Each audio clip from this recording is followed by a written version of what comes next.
Dear Diary, thankfully our form has improved since that spell around the Champions League playoff, picking up back-to-back 5-0 wins over Ballymena United prior to a County Antrim Shield first round win over Queen's Uni Belfast. It's still very early days in the league, but we are in the hunt prior to the first Bel Classico versus Glentoran. Then it's my first game in charge in the real stages of the European competition as we take on Aalesund in the Europa League. Despite being in Norway, that looks like one of our more winnable fixtures, so hopefully we can get off to a good start. We added some more depth at left back prior to the transfer deadline too, being over the wage budget briefly until the board accepted a request to bump that up significantly. Got to love that European money. Until next time.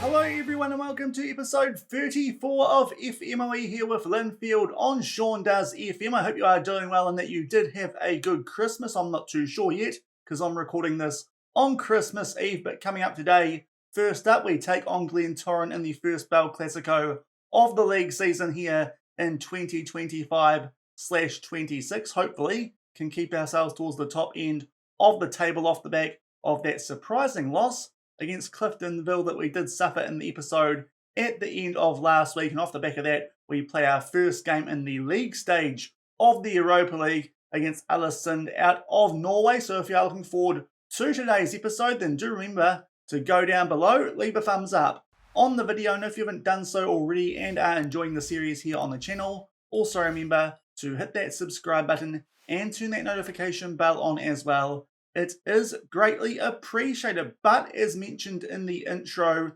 we have improved our form a little bit off where we did leave things at the end of last week. If you did miss that episode, I'll leave a link to that one over in the top right corner. As mentioned, 2 good wins there over Ballymena United, first up in the league, and then in the second round of the League Cup, we were able to rotate our team a little bit for that game, with that being a competition the board don't care too much about. And the same can be said for the County Antrim Shield, where we got the job done over a team that we should have been beating quite comfortably, being down in the divisions here in Northern Ireland, in Queen's Uni Belfast. And you saw during that intro as well, we are now up near the top of the league table off the back of that very surprising loss, as mentioned, that we did suffer last week in between those games against Olympiacos, against Cliftonville. They also find themselves inside the top 3 nice and early. But our first game in today's episode is a Bel Classico, or a Belfast Big 2, as we do take on Glentoran. Some mixed results against these guys last season, but I think overall we slightly edged them in terms of the results on the field,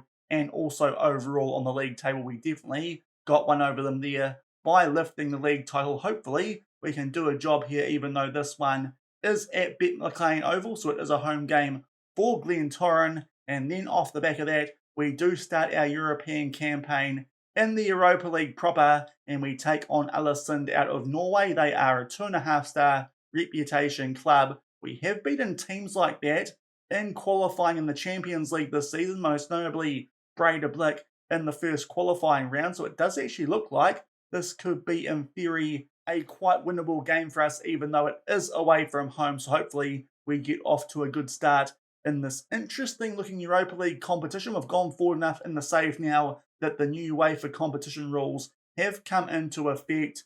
It's a little bit of a mess. The top 8 teams on the league table, they end up making their way through to the round of 16. Just had to pop over to the rules to make sure I was getting this right. And the teams between 9th and 24th will enter a knockout playoff round to see if they can make their way into the round of 16 as well. And you play 8 league games in the Europa League these days and just see who gets the most points out of those games. As we did cover at the end of last week, I do think our fixtures in the Europa League this season could have been quite a bit worse. If we just rattle this down a little bit to make sure it is only the Europa League fixtures popping up, you can see not too many big names there that we are taking on, probably Benfica and Hoffenheim aside, and maybe also Feyenoord and Antwerp. The other games look like ones we could get something out of, especially that one at home bang in the middle as we take on Djurgårdens. That probably looks like our most winnable fixture, but I'd like to think we can pick up a few sneaky points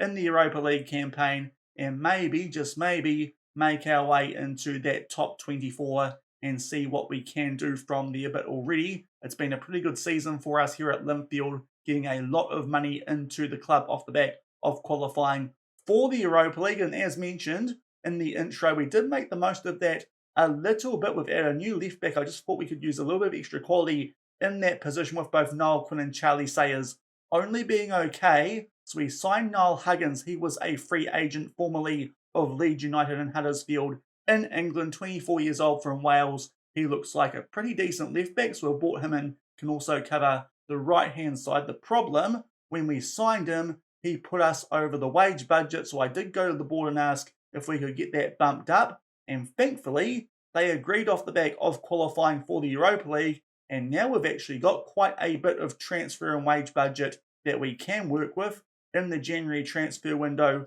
if we do want to here at Linfield, albeit not too sure how much more we can do with squad registration and whatnot here in Northern Ireland and also for the Europa League. But it does mean we have a bit of money to play with now, a bit more than we did have at the end of the prior transfer window. But first up today, we do take on Glentoran in the Bel Classico. In terms of our team going into this one, unfortunately, we do have one injury concern going into this one that is major. Daniel Oyegoki, he was the new right back that we did sign prior to this new season here at Linfield. He has picked up a groin strain, is going to be out for 12 days to 4 weeks further after picking that one up a little while ago. So it does mean he is unlikely to feature in either of the games in today's episode. Also, the re-signed homegrown club goalkeeper Ross Glendinning, he has got an injury as well, albeit that one not quite so important because he probably wasn't going to play for us in these couple of games anyway. But what that does mean to our bench, Niall Huggins, is actually going to be covering right back for us in these next couple of games. Charlie Sayers, who's actually started the season off in decent form off the back of me signing someone who would probably bump him out of the team. He will be covering left back, and apart from that, we're pretty much at full strength going into this one with players like Stephen Fallon and Kemi Palmer back from some minor recent injuries, and hopefully we can pick up some good points here today in both the league and to get started in the Europa League as well. And we'll come back shortly for the first game of today's episode as we take part in the first Bel Classico of the season. And the first highlight comes 10 minutes into this one. It's a free kick, which you try and put far post there. Cooper got his head on the end of that. Unfortunately, though, it comes off the post. So far, a good start for us in this one, but still 0-0 coming up to the 15-minute mark. And 10 minutes off the back of that opening chance in this one, we now have a highlight inside the final third from a throw-in. Kemi Logan here on the ball, albeit that's a good slide tackle there from one of the Glentoran players. A few of our defenders have picked up some early yellow cards, but a good chance here for McCartan down the other end, but thankfully someone does get in the way of that shot. It's their first chance of the game, and we keep it at 0-0 about halfway through the first half. And just about to enter the last 10 minutes of this first half in this first Bel Classico of the season. McCausland there tries to fire that one inside the box, but doesn't quite link up with McDade. But thankfully, we do keep the ball off the back of that clearance from Glentoran. And now Niall Quinn will float this far post, and Ross McCausland will head that one in the bottom right corner. Probably so far our player of the season here at Linfield, especially in that European qualifying you did see a bit of at the end of last week. He grabs his 7th goal of the season, and that is a timely time to score. 10 minutes shy of half-time. McCausland makes it 1-0 Linfield. And that is half-time in this first Bel Classico of the league season. We do take a 1-0 lead into the sheds thanks to that header from Ross McCausland. And thankfully, we did grab that goal, because otherwise we'd feel a bit hard done by what did happen in the first half if we did not grab that goal late on. So pretty happy with how this one is going so far. Well and truly in control of this game, albeit we are going to make a few changes here at halftime with 2 of our defenders on yellow cards. We're going to give an introduction to the league here to our new signing, but at right back instead of left back, and that will be Niall Huggins, and also Mazida Gumbo can come on for Niall Logue, and we'll get things back underway with a 1-0 lead. And just shy of the hour mark with our first highlight here of the second half. We were briefly in possession there, but unfortunately a bit of a loose touch does mean Glentoran can get the ball back. Good work there from a Gumbo, I thought, albeit Glentoran did end up with a chance there, but thankfully they blazed that one just over the top left corner so far. We've seen both of their shots in this game, and they've been fairly threatening, thankfully. Just haven't found the back of the net, and we hold on here to our 1-0 lead. And now down the other end, good chance there for Aalesund to grab a double. Just puts that one over the bar, and it remains 1-0 Linfield. And a few minutes off the back of that previous flurry of highlights at the 69-minute mark, it's a nice chance for us here to make a few more substitutions, a few players out there who are struggling in terms of our attack, and both of them have been in pretty good form recently on the bench as well. Jake Kane can come on at left wing and Chris McKee up front, and hopefully we just grab another goal here to make sure that we bring home all 3 points. And just inside the last 10 minutes of this game, we do have a free kick here, which a Gumbo tries to get on the end of. Glentoran did head that one away, but some good work there for us to keep possession. And now a Gumbo makes his way inside the box, and Jake Kane gets brought down. That is absolutely a penalty. McClelland got nowhere near the ball there. And here is a chance for McKee, those two players who did come off the bench here, with a chance to seal this result somewhat. And McKee will put that one away. He also gets his 7th goal of the season, and with only about 7 minutes left in this one, I'd like to think that cushion goal will be enough for us to bring home all 3 points and keep us towards the top of the table. 2-0 Linfield late in the Bel Classico. And we've just entered injury time in this one. As you can see, it was a pretty dominant display for us. We exactly match our XG. It did take a penalty to make sure that we were going to win that a little bit more comfortably than it was looking for most of that 90 minutes, but we pick up a fairly well-deserved 2-0 win. Glentoran with only 2 chances, albeit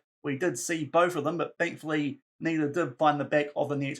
We had a couple and put them away. Overall, a solid performance. I do think we could have been a little bit more efficient in front of goal if we were at our best, but that is a good little confidence boost going into our first game of the Europa League, and most of these players should be backing up in that game as well, so we'll come back shortly. As you can see, still second on the league table off the back of that, behind Coleraine by a point. Interesting to see Cliftonville suffer a defeat, so maybe that result over us was a little bit of a fluke potentially, but a good little confidence boost there as we're about to get into our first game of the Europa League. We'll come back shortly with team sheets and music as we take on Aalesund in Norway. And we are back with the team sheets for the second game of today's episode. It's our first one in the Europa League. In this save, as you can see, looks quite similar to the Champions League formation in terms of graphics, but just a little bit different in terms of the colours and the music. There we are. It's exactly the same starting 11 as that previous game. A few changes on the bench there because of some suspensions to our squad players, but it shouldn't affect us too much, and hopefully we can do something decent here against the team, as mentioned earlier in the episode, the same reputation as that Breidablik outfit that we did beat in the first qualifying round of the Champions League. And it takes us around about 10 minutes to get our first highlight in this one. It is a corner to Aalesund. They are in the orange with the blue shorts. We head that one away, but they do keep possession here. Long shot from one of their players, but thankfully we do clear that one, albeit they are still on the attack here. Noel Quinn does try and get that over to Logie, clears his lines, but yet again we can't link up with a fellow Linfield player. So early doors here, Aalesund are on the front foot here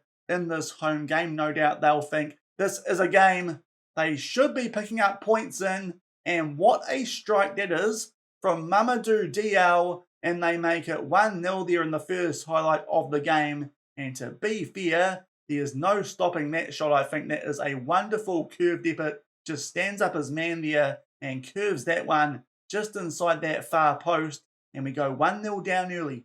And that is half-time in our first game in the Europa League phase this season. Just that one highlight that we did see. Heck of a goal, that one from Mamadou Diallo, and they have a 1-0 lead here going into half-time, albeit, as you would be able to see there, in terms of stats, we're not playing that badly, just need to hit the target up front. Looks a little bit similar to what was happening in that previous game, where we could have scored a few more goals than we actually ended up with. Hopefully, we start to hit the target a little bit more in the second half, and we'll make some changes to hopefully make sure that is the case. We're going to take off Noel Logue for a Gumbo again, seeing as he picked up a yellow card. Huggins can come on for Niall Quinn, and also McKee will come on for McDaden. Hopefully, we can continue to play similar to how we have been, because the XG is actually higher, but get some shots on target and try and grab some points here in this first Europa League game of the season. And only a few seconds into the second half, we have our first highlight here. It is a free kick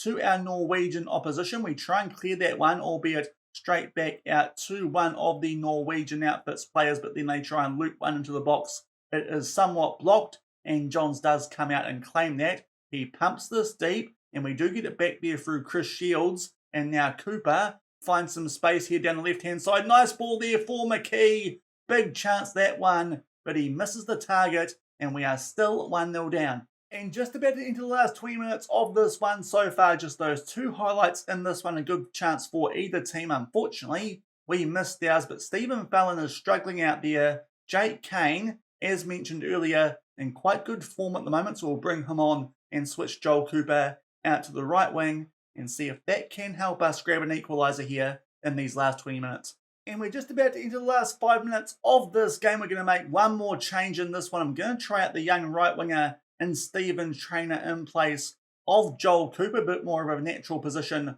for our young 17-year-old, and see if he can do anything. I think we might also just go a little bit more direct in terms of our passing style. We did play the last 10 minutes on a balanced mentality because it did work for us at times in Champions League qualifying, but I did think we could stick to positive for most of this game, seeing as we did do the same against Breda Blick for the most part in that first qualifying round of the Champions League last week, with these guys being of the same reputation. But unfortunately, our attackers just have not hit the target. We'll go on to attacking for the last few minutes of this one. We haven't played that badly, but no shots on target. Pretty hard to get anything out of a game if you don't do that. And Aalesund, with that really good strike early on through Mamadou Diallo, they pick up all 3 points here in our first game of the Europa League. In terms of XG, we slightly edged things, but as I said, if you don't hit the target, it's a little bit hard to pick up any points, and unfortunately, that was the case today. Not the worst performance, but our attackers do need to do a fair bit better, otherwise we are going to struggle to get anything out of this Europa League campaign. So that is a bit of a disappointing start, a game there I thought we could have got something out of, but unfortunately, even though they did actually dominate possession quite a bit as well, but despite that, we did have our chances, we didn't take them, and we start off the Europa League with a 1-0 defeat in Norway. And back in the inbox off the back of that double header in today's episode, good win over Glentoran, but then we just did not hit the target against Aalesund. They scored a very good goal there early on through Mamadou Diallo, and they pick up a 1-0 win. As I said, we just needed to hit the target with our chances, especially that one to Chris McKee early in the second half. Did feel like a game we probably could have got something out of, but not too discouraged. Hopefully we can pick up some points in our 7 remaining games in the league phase of the Europa League this season. And a quick look at what the table does look like off the back of that first match day. Obviously still a long way to go, but there it is. It actually isn't that important at this stage after only 1 week, but we are all the way down in 30th, and you might not be able to see that because my face cam might be in the way, but we do have a bit of ground to make up, albeit it's only been 1 match day, so nothing to worry about just yet. But that will do it for today's episode. 1 good league win to keep us towards the top in that, but then a loss in our first game in the league phase of the Europa League. If you did enjoy that one, then do remember to go down below, leave a thumbs up on the video, and if you haven't done so already and are enjoying the series here on the channel, also consider hitting that subscribe button and turning that notification bell on as well. The next time that you do see me, as I said at the end of last week, it might not be tomorrow, but it also might be. Keep an eye out on the community tab and down in the comments below for anything I do pin to this one, because it is holiday time. There might be a few more days off for me over this period, but coming up in the next episode, I think we're going to try and get through this season a little bit quicker from this point on. Maybe try and keep it at 1 episode per month, and because of that, I am looking at the end of October for our next one, probably our toughest test in the Europa League this season, as we take on Benfica, albeit it is our first home game in the league phase, so maybe we can sneak something out of that game, but our strikers need to hit the target a little bit more, and off the back of that, we will take on Larne in the Premiership. Those guys did beat us a few times in a row at the end of last season, so that could be an interesting matchup as we travel to take them on. So that is what will be coming up in the next episode. Should have got through a fair bit of football by then, so things might have changed in various competitions as well. And until then, thank you very much for watching. Keep on keeping on, and I'll see you then. Cheers.